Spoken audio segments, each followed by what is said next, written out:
Hello दोस्तों, तो आज हम नया टॉपिक स्टार्ट करते हैं। मृदा पढ़ लिया था हमने, नहरें पढ़ ली, झीलें पढ़ ली, नदियाँ पढ़ ली। अब हम स्टार्ट करते हैं एनवायरनमेंट से रिलेटेड कुछ टॉपिक। लिखो जैव विविधता, जैव विविधता, बायोडाइवर्सिटी, बायोडाइवर्सिटी। शब्द से ही क्लियर हो रहा है, जैव यानी जीवन, विविधता यानी कि किसी क्षेत्र विशेष में मिलने वाले जीवन की विविधता को ही कहते हैं जैव विविधता। जीवन में मतलब पशु पक्षी वनस्पति, ठीक है। तो किसी क्षेत्र विशेष में मिलने वाली, किसी क्षेत्र विशेष में मिलने वाली जीवन की विविधता को ही क्या कहेंगे, जैव विविधता। जीवन की विविधता से मतलब है पशु पक्षी और वनस्पति, ठीक है। जैव विविधता किसने यूज किया जैव विविधता शब्द? एडवर्ड ओ विल्सन, एडवर्ड ओ विल्सन, ठीक है। तो अब पढ़ेंगे हम इसमें जैव विविधता के संरक्षण के उपाय, ठीक है। संरक्षण, ये लिखोगे क्या? जैव विविधता क्या होती है? जीवन की विविधता, नाम से स्पष्ट हो रहा है।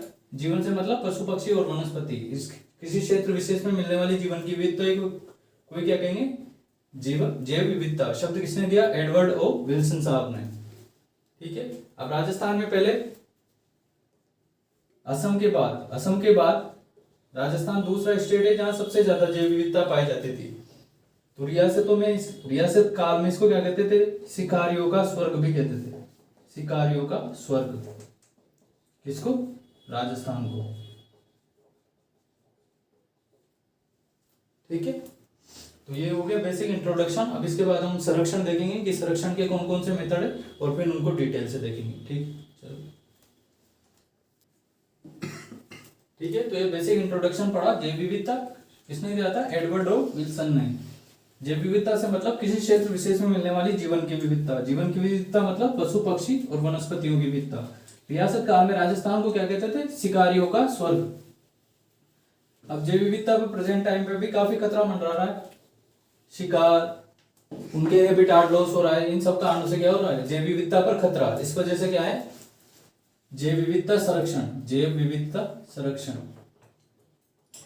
जैव विविधता संरक्षण। बायोडाइवर्सिटी कंजर्वेशन, दो मेथड है, दो मेथड यूज में लेते हैं इसके कंजर्वेशन के लिए हम। एक को कहते हैं in situ, in situ, Hindi में कहते हैं इसको स्व स्थाने, और एक आता है एक्स सीटू, बहि स्थाने,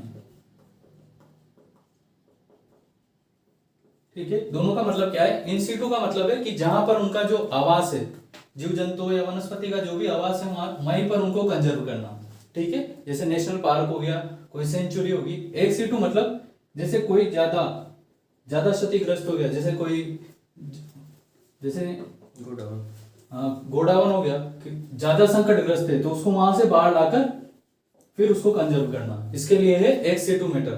तो कौन कौन से? बहिस्तानी मतलब बाहर लाकर, और इंसिटू मतलब जहां पर उनका निवास है वहीं पर उनको कंजर्व करना। तो इंसिटू में कौन कौन से मेथड आएंगे? तो एक आएगा नेशनल पार्क, राष्ट्रीय उद्यान, ठीक है। वाइल्ड लाइफ सेंचुरी, वन्यजीव अभ्यारण्य,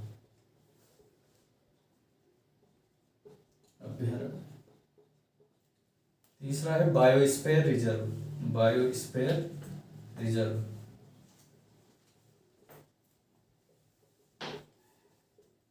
जैव मंडल, क्या कहते हैं इसको? जैव मंडल,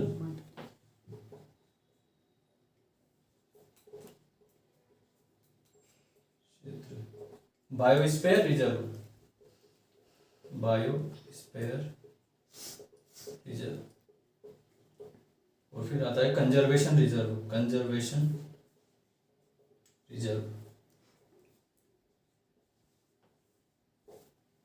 इंग्लिश में लिख लेना संरक्षित क्षेत्र, हिंदी में संरक्षित क्षेत्र। ठीक है। इन सीटू का मतलब क्या है, जहां पर उनका नेचुरल आवास है, जहां पर उनका प्राकृतिक आवास है, वहीं पर उनका संरक्षण करना। तो इसके लिए कौन कौन से मेथड है, राष्ट्रीय उद्यान, वन्य जीव अभ्यारण्य, जैवमंडल बायोस्फीयर रिजर्व और कंजर्वेशन रिजर्व संरक्षित क्षेत्र। अब देखते हैं एक सीटू मतलब अगर कोई ज्यादा संकटग्रस्त हो गया तो उसके वहां से बाहर लाओ, क्योंकि वो नेचुरल हैबिटेट में आप उसको वैसे कंजर्व नहीं कर सकते, बाहर लाकर आप उसकी प्रॉपर देखभाल कर सकते हो, इसलिए एक सीटू मेथड काम में लिया जाता है। वही स्थान है, यानी कि उसके नेचुरल आवास बाहर निकालकर संरक्षण करना।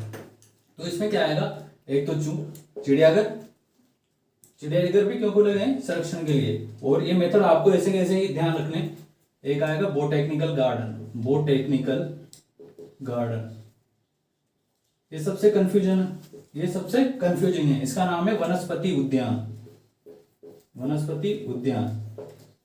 इसमें हम कंफ्यूज हो जाते हैं कि ये इन सीटू है कि एक्स सीटू है, हम इसको क्या मान लेते हैं, इन सीटू, जबकि ये क्या है, एक्स सीटू। ठीक है। इसके अलावा आता है seed bank, seed bank, seed bank.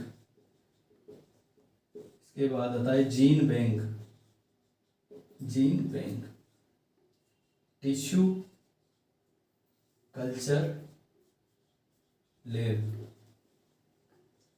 Tissue culture lab और एक्वेरियम, एक्वेरियम।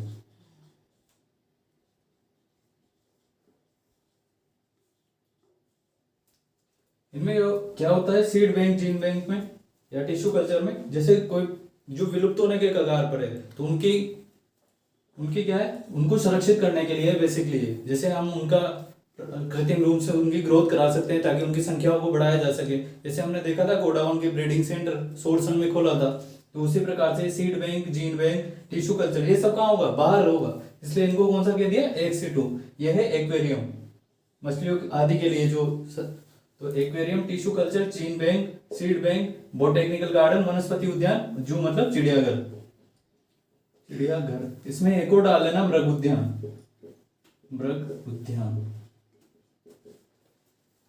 ठीक है। तो इन सीटू में ये आ जाएंगे और एक सीटू में आ जाएंगे। ये है इसके कंजर्वेशन मेथड। अब हम इनको डिटेल में देखेंगे, national park, wild life sanctuary को। ठीक है, तो ये लिख लो। ठीक है, ये बायोडायवर्सिटी कंजर्वेशन के मेथड देख लिए हमने, इन सीटू और एक सीटू। इन सीटू मतलब उनके प्राकृतिक आवास में ही उनका संरक्षण करना, एक सीटू मतलब यदि वो ज्यादा संकटग्रस्त हो जाते हैं तो उन्हें वहां से बाहर निकलकर और फिर उनका संरक्षण करना। एक कंफ्यूजन है, बोटेक्निकल गार्डन, वनस्पति उद्यान, किधर आएगा ये, एक सीटू कंजर्वेशन मेथड में। ठीक है, तो इन सीटू स्टार्ट करते हैं। इसमें पहला पढ़ेंगे अपन, उससे पहले नोट लिख लेते हैं कुछ।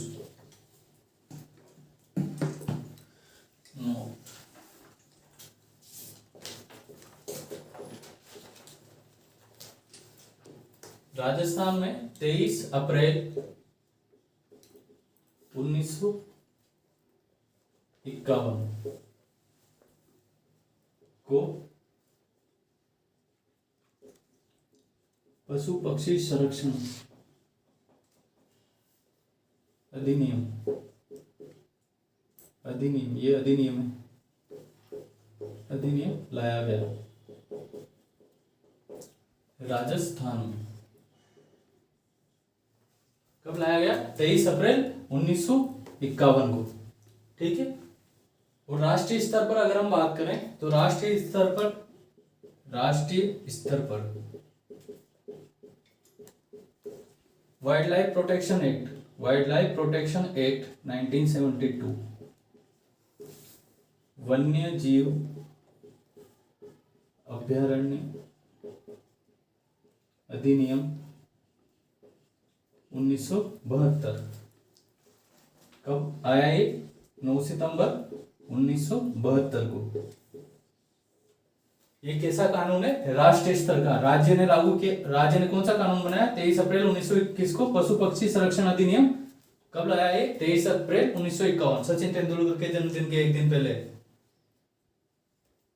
राज्य में कब लागू हुआ ये, राज्य में लागू हुआ ये 1 सितंबर 1973 को। ठीक है ना, ये डेट याद रखनी। राज्य में कब लागू हुआ, 1 सितंबर 1973 को। एक और पॉइंट ध्यान रखो इसमें, देखो मोटा मोटा समझा देता हूं। 3 तरह की सूचियां होती है, एक होती है संघ सूची, एक होती है समवर्ती सूची, एक होती है राज्य सूची। संघ सूची पर केंद्र सरकार कानून बना सकती है, राज्य सूची पर राज्य सरकार कानून बना सकती है। समवर्ती सूची पर केंद्र भी बना सकता है और राज्य भी बना सकता है, लेकिन यदि केंद्र ने कानून बना दिया तो राज्य उसके अगेंस्ट नहीं जा सकता, राज्य को वो कानून मानना ही पड़ेगा। ठीक है, तो ये 3 तरह की सूची होगी।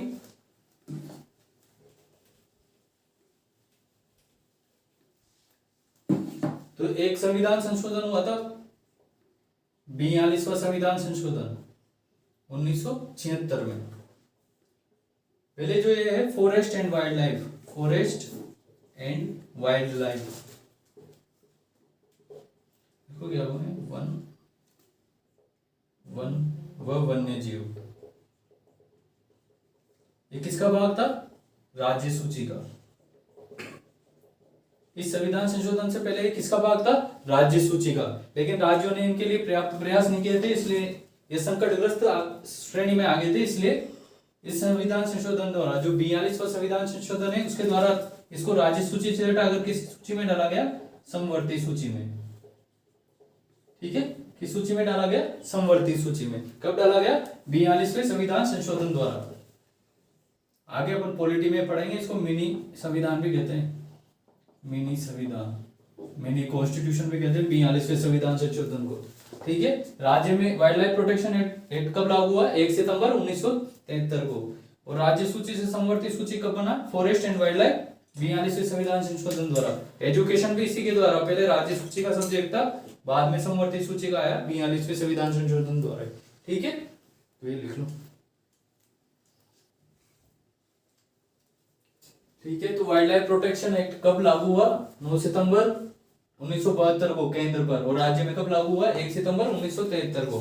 42वें संविधान संशोधन द्वारा जो वन्य जीव सब्जेक्ट है, इसको किसमें डाल दिया गया? समवर्ती सूची में। ठीक है, तो अब हम पढ़ेंगे नेशनल पार्क।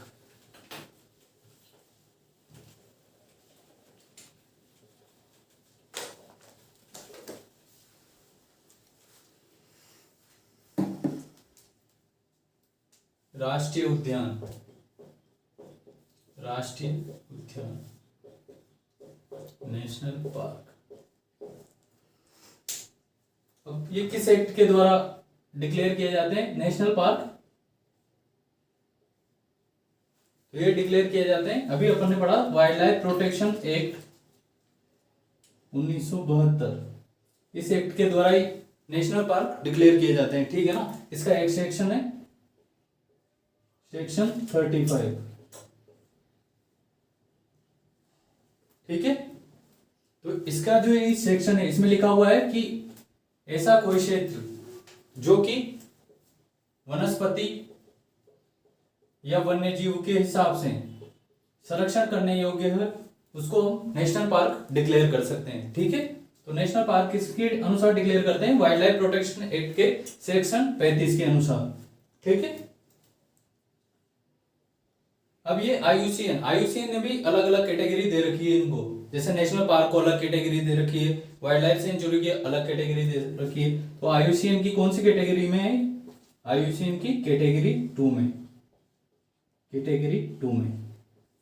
ठीक है, अब राष्ट्रीय उद्यान में होता क्या है? राष्ट्रीय उद्यान में जो है मानवीय गतिविधियां पूर्णतः निषेध, मानवीय गतिविधियां पूर्णतः निषेध, पूर्णतः निषेध। यहां ना तो चारण हो सकता है, यानी कि अपने पशुओं को भी चरा नहीं सकता आदमी। वन उपज संग्रहण, जो आदिवासी लोग हैं वो वन उपज का संग्रहण भी नहीं कर सकते, जैसे कि गोंद हो गया, अपने लाख हो गया, शहद हो गया, वन उपज का संग्रहण भी नहीं कर सकते। और शिकार तो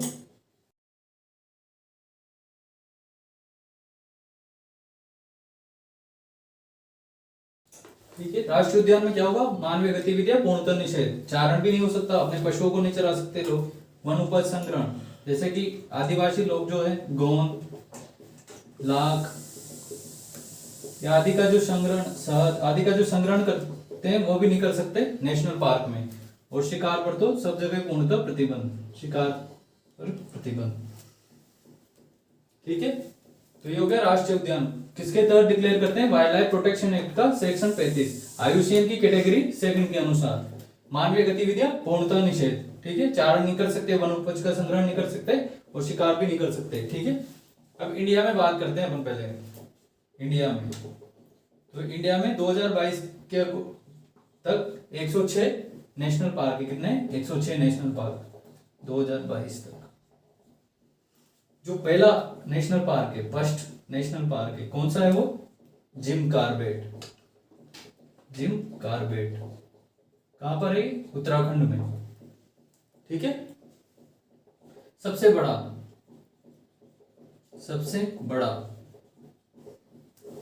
क्या नाम है? हेमिस। कहां पर है ये? जम्मू कश्मीर में। सबसे छोटा साउथ बटन द्वीप कहां पर है? अंडमान निकोबार में।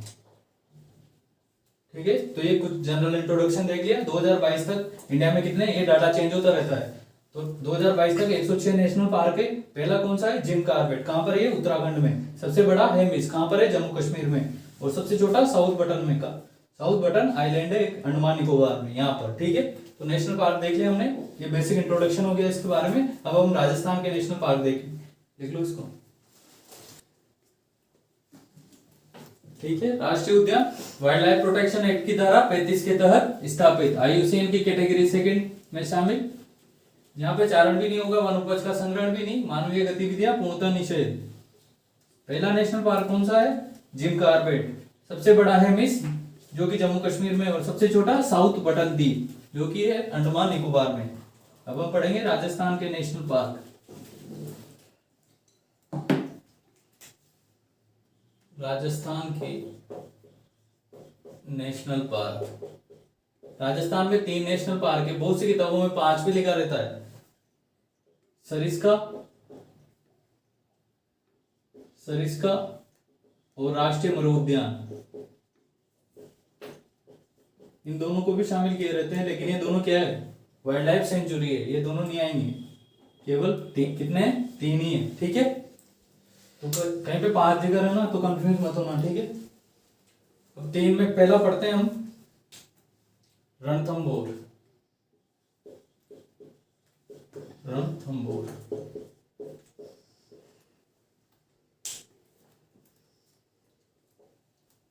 कहां पर है? सवाई माधोपुर में। ठीक है, सवाई माधोपुर में। एरिया, क्षेत्रफल है इसका 282 स्क्वायर किलोमीटर, इतना इसका क्षेत्र है। MP के पास पड़ता है बिल्कुल रणथंभौर। MP में है विंध्याचल,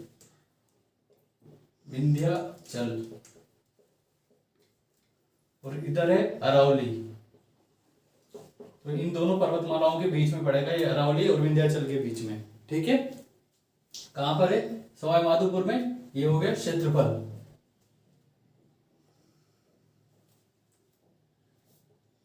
ये फर्स्ट टाइगर प्रोजेक्ट, राजस्थान में सबसे पहले जो टाइगर प्रोजेक्ट स्टार्ट हुआ था सेंट्रल गवर्नमेंट के द्वारा 1973 में, तो पहला टाइगर प्रोजेक्ट कहां पे चला था? राजस्थान में, रणथंभौर में। फर्स्ट टाइगर प्रोजेक्ट, इसको ही कहते हैं लैंड ऑफ टाइगर। क्या कहते हैं? Land of tiger. बाघों का घर,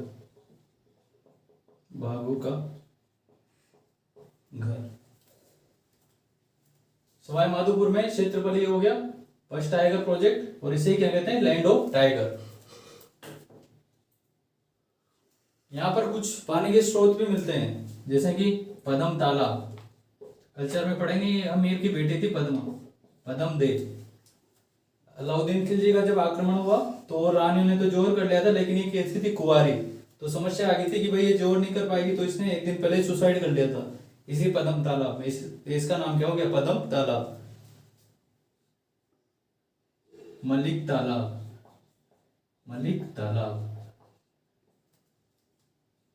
रामबाग झील,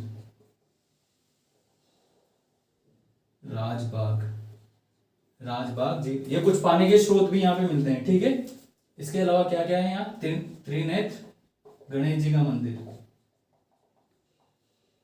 ठीक है, और क्या क्या है,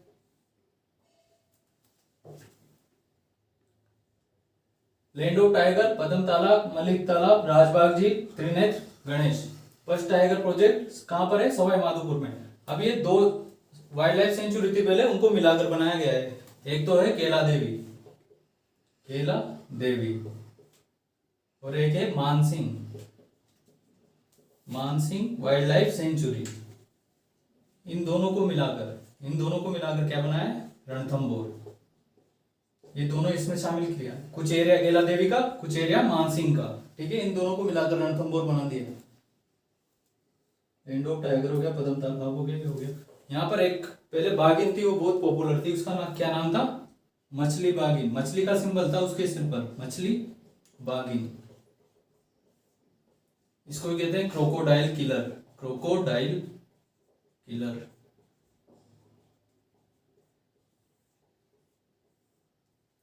ठीक है ना, इसके अलावा और क्या क्या है यहाँ पर, कुक्कुर घाटी, कुक्कुर घाटी, कुत्ते की छतरी भी मिलती है यहाँ पर, कुत्ते की छतरी। ठीक है, तो रणथंभौर के बारे में हमने पढ़ा। पूछ ले कौन कौन सी पर्वतमालाओं के बीच में, तो विंध्याचल और अरावली के बीच में। सवाई माधोपुर में किस किस को मिलाकर बनाया गया, तो केला देवी और Mansingh, Mansingh wildlife sanctuary, इन दोनों को मिलाकर बनाया गया है रणथंभौर। ठीक है, फर्स्ट टाइगर प्रोजेक्ट, इसे लैंड ऑफ टाइगर भी कहते हैं। कौन कौन से पानी के स्रोत हैं यहाँ पर, पानी के स्रोत, तो पद्म तालाब, मलिक तालाब, राजबाग झील, त्रिनेत्र गणेश का मंदिर भी यहाँ पर है। यहाँ पर कुक्कुर घाटी है, कुत्ते की छतरी भी है। आगे अपन जब आर्ट एंड कल्चर में पढ़ेंगे कुत्ते की छतरी। ठीक है, मछली बागिन, एक फेमस बागिन थी यहाँ पर, मछली बागिन, जिसको क्या कहते थे, क्रोकोडाइल किलर।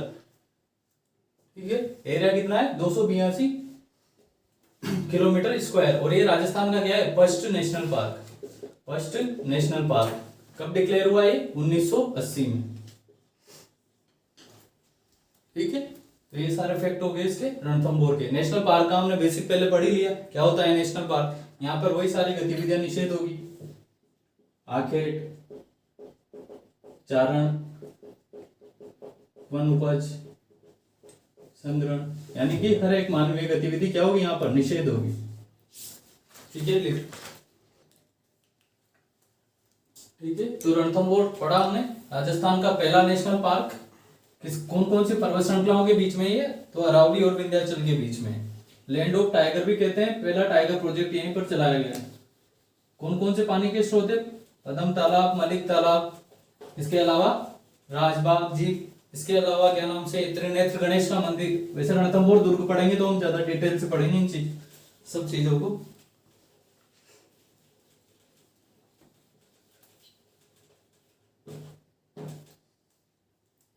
दूसरा पढ़ते हैं केवला देव, केवला देव, इसको क्या कहते हैं, घना, क्योंकि यहाँ घनी वनस्पति पाई जाती है इसलिए इसको घना पक्षी विहार भी कहते हैं। ठीक है ना, केवला देव या घना पक्षी विहार। अब कब इसको डिक्लेयर किया गया, 1981 में। ठीक है ना, 1981 में इसको नेशनल पार्क डिक्लेयर किया गया। क्षेत्रफल की बात करें तो 29 किलोमीटर, जिला देखें तो भरतपुर,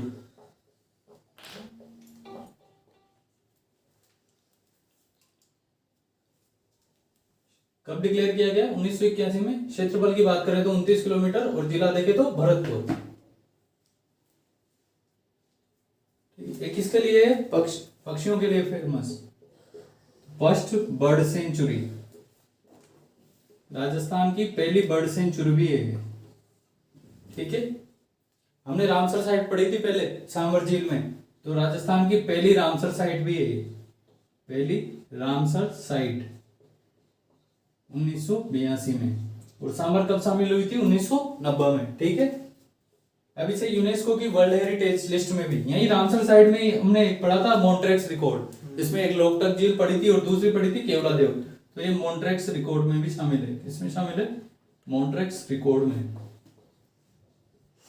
शामिल। इसके अलावा यूनेस्को की वर्ल्ड हेरिटेज लिस्ट में भी शामिल है ये, यूनेस्को की नेचुरल हेरिटेज लिस्ट में भी शामिल है, नेचुरल हेरिटेज लिस्ट में शामिल।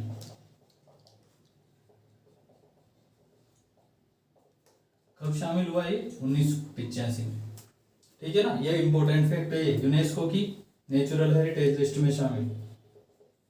मॉन्ट्रेक्स रिकॉर्ड में भी शामिल है, रामसर साइट भी है, राजस्थान की पहली बर्ड सेंचुरी भी है, और दूसरी कहां पर प्रस्तावित है? बड़ोपाल में। ठीक है, इसके अलावा हमने पढ़ा था बर्डमैन सलीम अली, तो सलीम अली की कार्यस्थली भी है ये, सलीम अली की कार्यस्थली।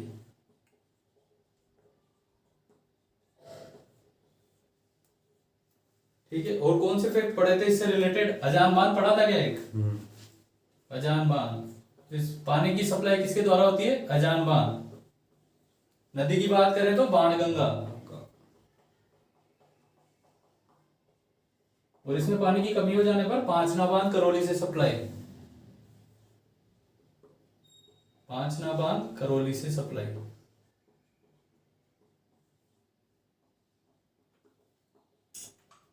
अभी अजान बांध है ना, ये सूरजमल के द्वारा बनाया गया था। किसके द्वारा? सूरजमल के द्वारा। भरतपुर का शासक है एक सूरजमल। तो जो केवलादेव पक्षी विहार है किस प्रकार का वेटलैंड हो गया? कृत्रिम, मैन मेड वेटलैंड। वेटलैंड का मतलब आर्द्र भूमि, पढ़ा था हमने रामसर साइड में। आर्द्र भूमि क्या होती है? ठीक है ना। 2 फरवरी 1971 को ईरान के रामसर शहर में सम्मेलन हुआ था, उसमें आर्द्र भूमियों के संरक्षण के प्रयास किया गया था। इसके अलावा इसमें बसता है, यहां पर एक घास पाई जाती है, घास, एंचा घास, एंचा घास। ठीक है, घना पक्षी विहार क्योंकि यहाँ पर डेंस वेजिटेशन पाई जाती है। ठीक है, यहाँ पर वृक्ष भी देख लो, जैसे कहते हैं कि जहां जहां कृष्ण के पैर पड़े वहां पर कौन सा वृक्ष होगा? कदम्ब, क्योंकि ये भरतपुर के पास है इसलिए कदम के वृक्ष भी पाए जाते हैं यहाँ पर, कदम के वृक्ष। ठीक है, तो ये केवलादेव के बारे में लगभग सारे फैक्ट क्लियर हो गए। सेकंड नेशनल पार्क, और क्या बचा? अजान बांध हो गया, पांचना बांध हो गया, एंचा घास होगी, साइबेरियन क्रेन। किसके लिए फेमस है ये पक्षी? Siberian crane. कहां से आते हैं साइबेरियन क्रेन? मंगोलिया से। मंगोलिया, रूस का जो साइबेरिया वाला इलाका है वहां से, चीन और सेंट्रल एशिया, तुर्कमेनिस्तान वगैरह, यहां से आते हैं साइबेरियन क्रेन। इसके अलावा साधारण सारस भी मिलते हैं, बस साधारण क्रेन। ठीक है, तो ये हो गया हमारा केवलादेव नेशनल पार्क या घना पक्षी विहार पूरा। कब? 1981 में डिक्लेयर किया गया। क्षेत्रफल 29 किलोमीटर, जिला भरतपुर में। पहली बर्ड सेंचुरी किसके लिए फेमस है? साइबेरियन क्रेन के लिए। पहली रामसर साइट 1982 में, मॉन्ट्रेक्स रिकॉर्ड में भी शामिल है। मॉन्ट्रेक्स रिकॉर्ड में इंडिया की केवल 2 ही साइट शामिल है, एक तो केवलादेव और दूसरा लोकटक झील मणिपुर, जिसको हमने तैरता हुआ नेशनल पार्क भी कहा था। फुमडी वेजिटेशन, ऐसे पढ़ा था, फुमडी वेजिटेशन यूनेस्को की नेचुरल हेरिटेज लिस्ट में शामिल हुआ है 1985 में। ठीक है, इसके अलावा सलीम अली की कार्यस्थली, सलीम अली को क्या कहते हैं? Birdman of India. क्या कहते हैं? बर्डमैन।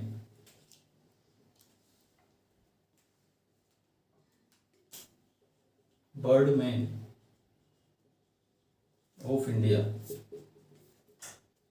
एंचा घास पाई जाती है, कदम के वृक्ष। इसके अलावा यहाँ अजान बांध से पानी की सप्लाई होती है, बाणगंगा नदी पानी का स्रोत है यहाँ पर। पांचना बांध से, जब अजान बांध में पानी की कमी हो जाती है तो किसे सप्लाई करते हैं? पांचना बांध करौली से। कौन सी नदी पर था? जो गंभीर नदी पर। यमुना की राजस्थान में 2 ही सहायक नदियां, एक तो गंभीर और दूसरी चंबल। ये सूरजमल के द्वारा बनाया गया है, इसलिए कौन सा वेटलैंड है? Man made. अगर पूछ ले क्या केवलादेव प्राकृतिक वेटलैंड है तो वो कथन असत्य हो जाएगा। कैसा वेटलैंड है? Man made wetland. तो इसको लिख लो। ये तो मुकुंदरा नेशनल पार्क कब डिक्लेयर हुआ ऑफिशियली? 9 जनवरी 2012 को। कौन कौन सी सेंचुरी शामिल है? दरा, जवाहर सागर और राष्ट्रीय चंबल अभ्यारण्य। किसके लिए फेमस है? अबली मिनी का महल और गागरोनी तोता, जिसको क्या कहते हैं? हीरामन तोता भी कहते हैं। कौन कौन सी नदी आती है? चंबल, काली सिंध, आहू और रमजान नदी। तो ये तीनों नेशनल पार्क पूरे हो गए अब हमारे। अब थोड़ा सा नोट डाल के लिख लो। केवलादेव में, केवलादेव जो है, तो केवलादेव नेशनल पार्क है, ये किस पर पड़ता है? एक है golden triangle tourism circuit. Golden triangle tourism circuit पर पड़ता है ये। स्वर्णिम त्रिभुज पर्यटन और ये सर्किट बना है गोल्डन ट्रायंगल। ये आ गया अपनी राजधानी दिल्ली, जयपुर और आगरा।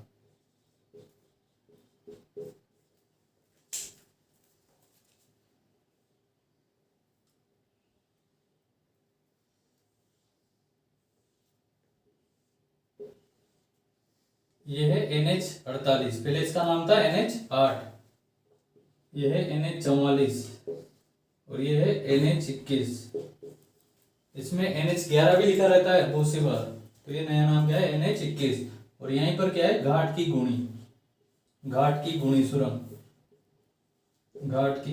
गुणी सुरंग, राजस्थान की सबसे लंबी सुरंग कहां पर है? जयपुर में। और यहां पे पड़ता है केवलादेव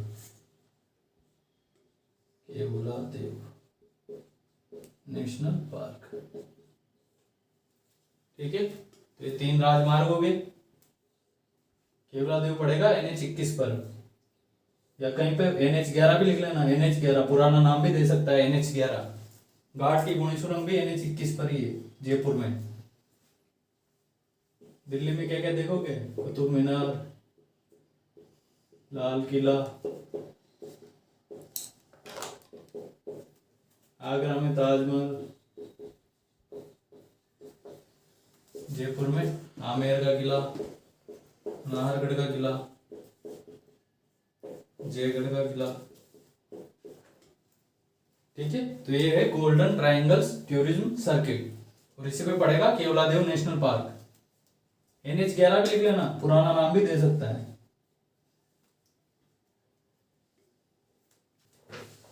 ठीक है, तो आज हमने ये नेशनल पार्क पढ़ लिए, हमारे राजस्थान के तीनों नेशनल पार्क, रणथंभौर, मुकुंदरा और केवलादेव। अब इसी सीरीज को कंटिन्यू करके हम वाइल्ड लाइफ सेंचुरी, जैसे हम स्कीम का पार्ट चला रहे हैं, इसके साथ साथ ही हम क्या करेंगे? 2-2, 4-4 सेंचुरी डेली पढ़ेंगे, ताकि याद करने में आसानी रहेगी। आपको कंटेंट कैसा लग रहा है? लाइक, कमेंट और शेयर करके बताते रहिए। और अगर आपको चैनल पसंद आया हो तो सब्सक्राइब कीजिएगा। धन्यवाद।